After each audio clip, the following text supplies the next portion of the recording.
So this is the bus station. This is the bus station at Berestagi, and this is Berestagi proper. It's really loud. I don't know if you can even hear me, but it's very loud. There's only about one or two streets like this. I thought Medan was incredibly friendly, but this place is hilarious. I think I'm the only white person who's come here in a long time. It's especially after COVID. It's basically a touristy town, but it's a touristy town for locals. So lots of people from Medan come up here for the weekend just to hang out or whatever. So there's lots of hostels, lots of hotels, but they're all filled with Indonesian people. And it takes about a half hour to walk across. It takes about a half hour to walk across this area, walk across the city. And while doing it, I got stopped 20, 30 times with people trying to talk to me, just being friendly. They want to practice. All of them want to practice their English, basically. And they all stare at you like you're some kind of space alien. But when you smile at them, they're the friendliest people ever. It's really quite an experience. Even more so than when I was in the Philippines, it was kind of similar. But here it's even more extreme. And when I go to even smaller towns, I'm guessing it's going to get even more extreme. Okay, so the bugs here are rather large. I found this guy, I'm in Sumatra, my first hotel room. I found this guy inside my shoe. Look how big he is. Here's my hand. There's the bug. It's huge. And apparently, once I flipped him on his back, he's been like this for a while. He can't get back upside. So they must get eaten by birds all the time. It's big. It's big and juicy. I wonder if people eat it. I'm going to take him outside and throw him out there. But yep, here's my first surprise in Sumatra. On the top of the hill over there in the sort of greeny building there up on the hill, that's the hotel I'm staying in for the night. $9 a night, which is unbelievable. And right over here, I think that's my alarm clock. I randomly found a Karo Culture Museum. That's the culture of the people in this area. It's kind of cool, I guess. I'm not big on museums, I'm not big on temples, but this is kind of different. Their architecture that they use here is quite unique. It's not Muslim, it's not Christian. It's their own thing from tribal times before they were colonized.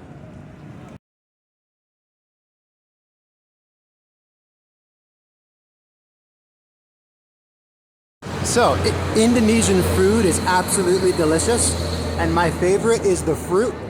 The fruits are fresh, and they're so tasty, and they're so cheap. Like 5 cents you can get a nice bowl of fruit. It's really nice. And I got addicted to it, so check this out. There's a hospital, and one of the things they treat at the hospital is addiction to fruit. Well, maybe it's telling you to eat healthy, I don't know. But over here we got work stress, we got what? Counseling, I guess.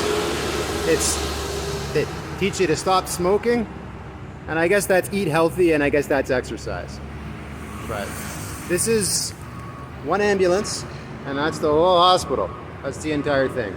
It's kind of cool. I hope I don't have to use it. I showed up here in Medan. It was piping hot when I landed, but coming out to Berestagi, it's actually pretty cold out, because we're high up in the mountains.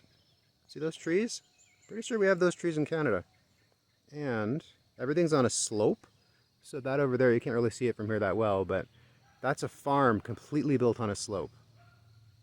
They farm so much of the land, and there's no flat land to farm.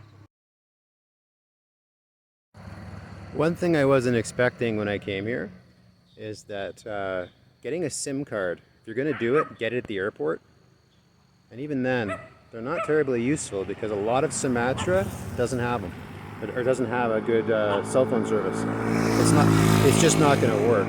You're better off doing what I did and just using hotel Wi-Fi. It's a little area over there with doggies playing in the middle of a farm in the morning. I wonder if they have a house. There's no house anywhere near here. I've been hiking for about an hour, just walking around, and they're all hanging out. They all look super friendly with each other. But I don't see a house. So maybe they're wild. I don't know. This is Buddy. He's my guide. He found me while I was going on a 2-hour walk, and he started following me everywhere I went. Then I started following him for about 10 minutes.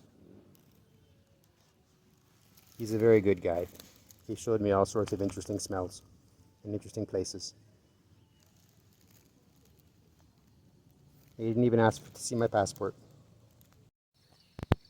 I'm doing a little walk around Berestagi, and I saw all sorts of beautiful things I took photos of. The downside is the locals just don't seem to have garbage facilities. They just find a place on the outskirts of town and just dump the garbage by the side of the road. That's kind of nasty, but everything else is gorgeous. So remember all that trash on the side of the street I showed you in the earlier video? These are the guys that come and pick it up.